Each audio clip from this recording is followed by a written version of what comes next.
Fat Controller sat in his office listening to the noise outside. The passengers were angry. The station master came in. "There's trouble in the shed, sir. Henry is sulking, there's no train, and the passengers are saying this is a bad railway." "Indeed," said the Fat Controller, "we cannot allow that." He found Gordon, James, and Henry looking very cross. "Come along, Henry, it's time your train was ready."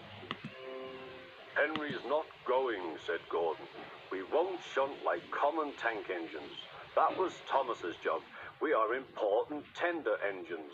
You fetch our coaches and we will pull them. Tender engines don't shunt."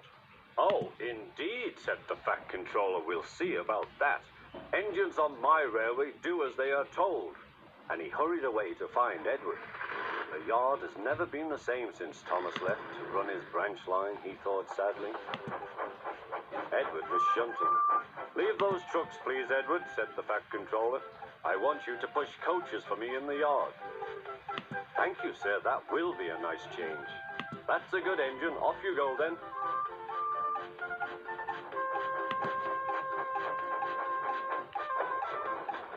So Edward found coaches for the 3 engines, and that day the trains ran as usual.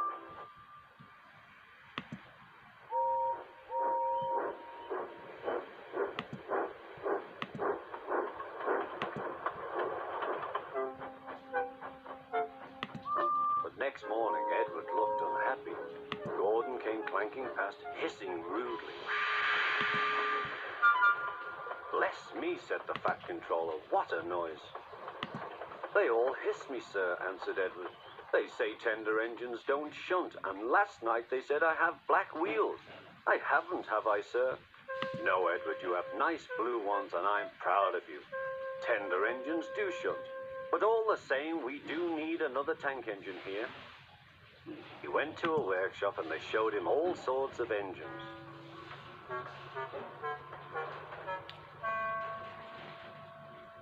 At last he saw a smart little green engine with 4 wheels. "That's the one," he thought. "If I choose you, will you work hard?" "Oh, sir, yes, sir." "That's a good engine. I'll call you Percy." "Yes, sir, thank you, sir," said Percy, and the Fat Controller brought him back to the yard. "Edward," he called, "here's Percy. Will you show him everything?" Percy soon learned what he had to do, and they had a happy afternoon.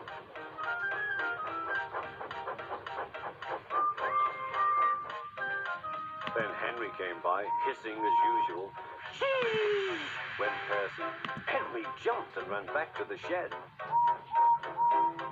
"How beautifully you wheezed him," laughed Edward. "I can't wheeze like that." "Oh," said Percy, "that's nothing. You should hear them in the workshop. You have to wheeze loudly to make yourself heard." Next morning, Thomas arrived. "The Fat Controller sent for me. I expect he wants help," he said to Edward. "Shh, here he comes," replied Edward. "Well done, Thomas. You've been quick.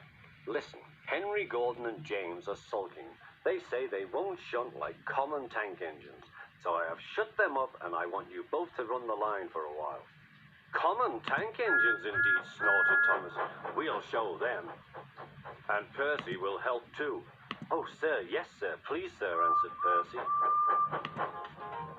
Edward and Thomas worked the main line, greeting each other as they passed by. Percy puffed along the branch line.